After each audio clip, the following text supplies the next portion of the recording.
아이고 자다는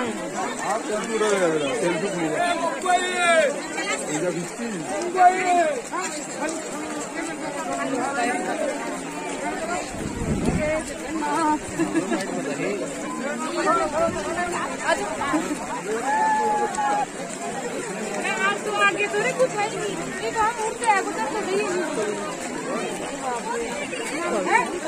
ये तो ऊपर ही है আমি তো হাঁটতে লাগছি বলতো না তো ছাতাই ধরে থাকবো। পুরীতে যাবার পরেই আজ আমাদের দ্বিতীয় দিন। আগে থেকেই আমাদের প্রোগ্রাম সেট করা ছিল যে নেক্সট দিন আমরা কোথায় যাব। তো সেহেতু আমরা বেরিয়ে পড়েছি।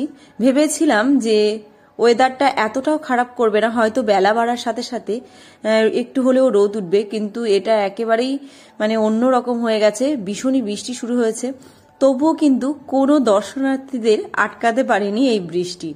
বৃষ্টির মধ্যেই কিন্তু ছাতা মাথায় করে সবাই বেরিয়ে পড়েছে সুন্দর সুন্দর তীর্থস্থানগুলো দর্শন করার জন্য।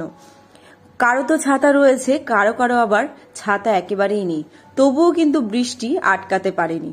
তো ওই জায়গাটা এতটা সুন্দর ছিল, তখন তো প্রচন্ড বৃষ্টি শুরু হয়েছিল, কিন্তু তবুও আমরা গেছিলাম দেখতে। যেহেতু এটা পুরী থেকে প্রায় 100-150 কিলোমিটার দূরে, তো সেজন্য বাসে বসে আর সময় নষ্ট করলাম না।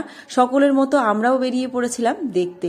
দেখে কিন্তু ভীষণই ভালো ছিল, কিন্তু ছবি কিছুই তোলা হয়নি সেভাবে, যেহেতু প্রচুর বৃষ্টি পড়ছিল। তো এই জন্য একটু ভিডিও ক্লিপই নিয়ে নিয়েছি।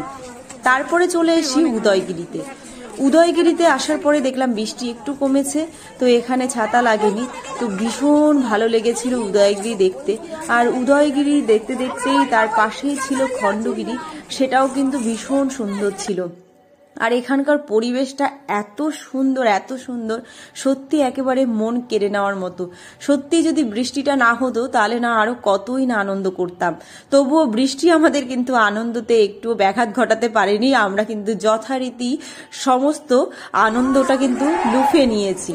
তো সুন্দর করে আমরা তো উদয়গিরি ভীষণ সুন্দরভাবে ঘুরেছি। উদয়গিরি থেকে দূরে যে পাহাড়টা দেখতে পাওয়া যাচ্ছে ওটা হলো খণ্ডগিরি।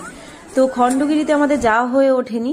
আর এখানে উদয়গিরির ওপরেই ছিল একটা মন্দির, তো সেখানে গেলাম। এটা ছিল বুদ্ধ মন্দির।